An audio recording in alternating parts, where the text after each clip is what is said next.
can't play it. I'm gonna mess this one up.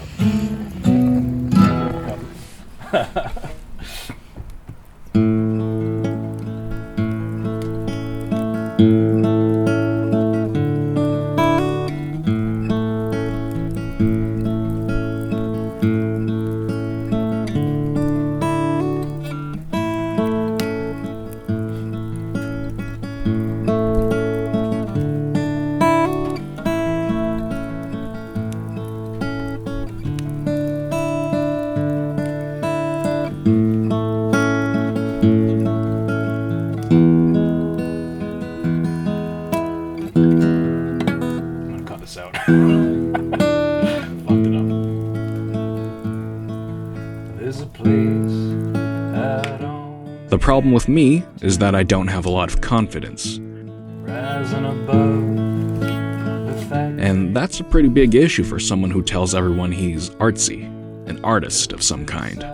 was a child. I can't You tell a lie so much you start believing in it. mention all.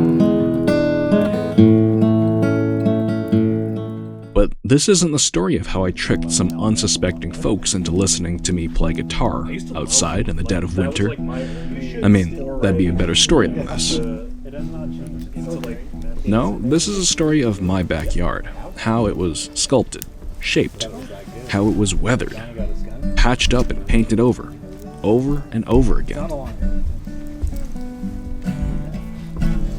Like a character in a story, there's hardship, there's growth. It develops, and there's your arc. It doesn't look the same as it did from the start. Nothing in life should, because nothing is permanent. And don't worry, I'm not about to say there's magic here, that it has a mind or will of its own. It's a backyard. Come on. All my heroes so straight. There's no ground. But it's reflective. It tells a story of those who put time and effort into its upkeep and maintenance. You ever drive by a house with an overgrown front yard and dead flowers and wonder, what's the story there?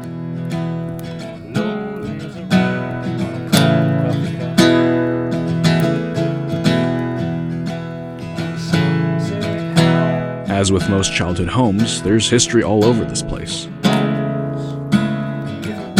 Memories, eras, family pets, birthday parties. I remember when we put up the fence. I remember when we built the treehouse. When there wasn't a dog to run around the yard anymore, we built a deck. It was something to keep us busy, a project to throw ourselves into. It was like hitting the reset button, a refresh, mentally, visually. It transformed the place. It invited us to spend time there, actually enjoying the yard instead of letting it become this big, empty monument of sadness and loss, a painful reminder of death in the family.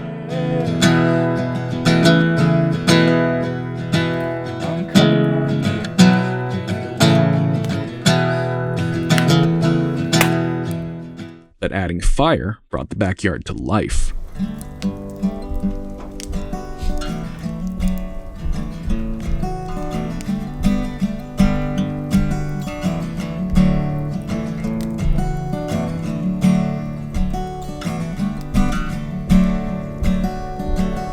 Remember when our songs were just like prayers, like gospel hymns that you called in here. Come down, come. There's something about a campfire's flickering glow, its tremendous warmth, the way it draws you in, the way it needs to be finessed to start, then looked after so it doesn't get snuffed out. That's knowledge passed down. That's cave paintings and scaring away things that go bump in the night. It's in our DNA. The campfire means getting together. It means the end of the day, settling in for the evening. Ever since I can remember, my parents took me and my sisters camping in an RV. We'd drive through the country, trying to beat nightfall, pull into the campsite and get a campfire going, rest up for the next day on the road. Like the wagon trains of the Old West. On a great adventure, so far away from home, but finding comfort in the familiarity of the fire. The unknown frontier is a lot less frightening in the light. On the road, we listened to my parents' cassettes, Leonard Cohen, Peter, Paul and Mary, Simon and Garfunkel, Joni Mitchell, Springsteen, Dylan. Folk singers. Some would call them troubadours, poets and storytellers with guitars. That's the sound of my childhood. Like a sensory hit, a whiff of concentrated nostalgia, playing that music is like reaching back into my past. Throw in the warmth of the fire, throw in wood smoke, the popping of embers, and I'm immediately teleported back in time. It's transcendental and dreamlike. I tell everyone that I'm artsy. I consider myself a storyteller. I've always liked telling stories. I've always liked living in other worlds. The only thing I like more than that is taking others with me, trying to make them see what I see, make them feel some way, and not just with words, through atmosphere, through tone and sound. I guess I lied when I said there was no magic in this story. When asked about his songwriting in an interview in 1962, Dylan said, "The songs are there. They exist all by themselves, just waiting for someone to write them down. I just put them down on paper. If I didn't do it, someone else would." My mom is an artist. My dad is a structural engineer. We always say that our family is split right down the middle. Some of us artsy, some of us logical. But I don't think that's accurate. Our backyard is the union of creativity and practicality. Doing it yourself. Ideas meeting hammer and nails. It doesn't take shape without one or the other. All those little things add up. The backyard is reflective of its keepers. Not like a mirror, but like a painter's canvas or a patchwork. We're all just leaving our mark on it. And this is mine. This is my contribution. My art. I want to say that I fill the yard with light and life, transforming it in a way that's unique to me. I want to capture imaginations, take people on a musical journey. Playing guitar in the backyard in front of friends is different than playing to a room full of strangers. The fire has a calming effect and keeps the chill out. I'm surrounded by familiar surroundings and familiar faces, and that gives me confidence, comfort, and courage all at once.